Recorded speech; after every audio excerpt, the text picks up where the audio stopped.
Bizni muxlislarimizni aksariyati o'zbek ayollari, o'zbek onalari, ekran qarshisida o'tirgan tomoshabinlarimiz ham hatto maktub yo'llashganda onam yaxshi ko'radi Sultonposhsho O'dayevani yoki onam yaxshi ko'radi Zamira Suyunovani yoki falon san'atkorning qo'shig'ini onam uchun qo'yib beringlar deb iltimos qilib maktub yo'llaydilar. Albatta, onajon Ka'bam o'zing sensiz jahonni na qilay deganlaridek Haydar Yahyo ona haqidagi mavzu mangu muqaddasdir. Hozir ona haqidagi go'zal navo bilan qashqadaryolik otashnafas xonanda Oybekjon Quvvatov bizni xushvaqtimizni davom ettiradi.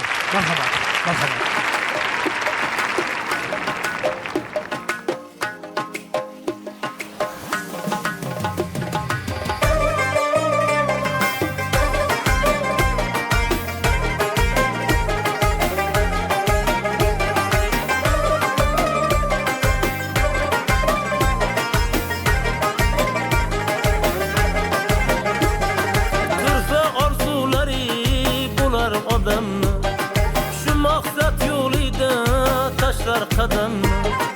Turfa orzulari bular odam, shu maqsad yo'lida tashlar qadam. İmkon ber ey Rabbim, shudir tilagim, hajga olib boray onajonimni.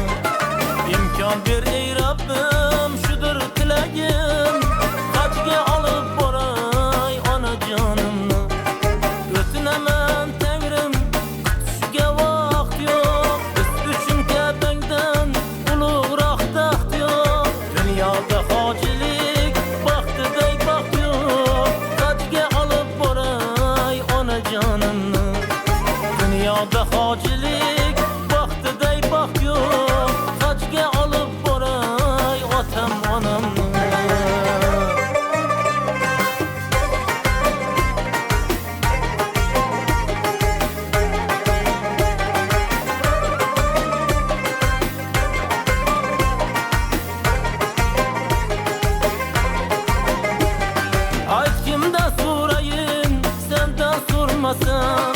Aytqanday o'g'ilman, so'zda turmasam, roziman Parijni, Rimni ko'rmasam, hajga olib boray onajonimni.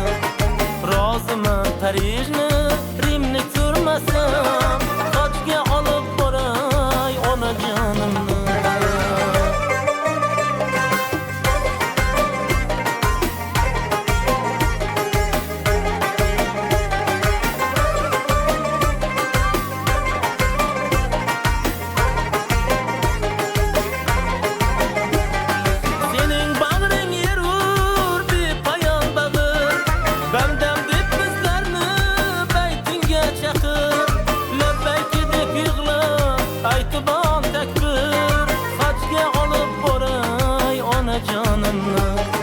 Labbayka deb yig'lab aytibon takbir, hajga olib boray onajonimni. Armonlar domida bo'lmayin g'arib, tushdi panohlarim barmoqda qarib. Botir o'g'il bo'lib boshda ko'tarib, hajga olib boray onajonimni. Hofiz o'g'il bo'lib boshda ko'tarib, hajga olib boray onajonimni. Turfa orzulari bular odamni, shu maqsad yo'lida tashlar qadamni. Turfa orzulari bular odamni, shu maqsad yo'lida tashlar qadamni. İmkon ber ey Rabbim, shudir tilagim, hajga olib boray onajonimni. Hajga olib boray onajonimni, otajonimni, onajonimni. Oybek Quvvatov. Salomat bo'ling. Juda chiroyli navo. Salomat bo'ling. Davom etamiz.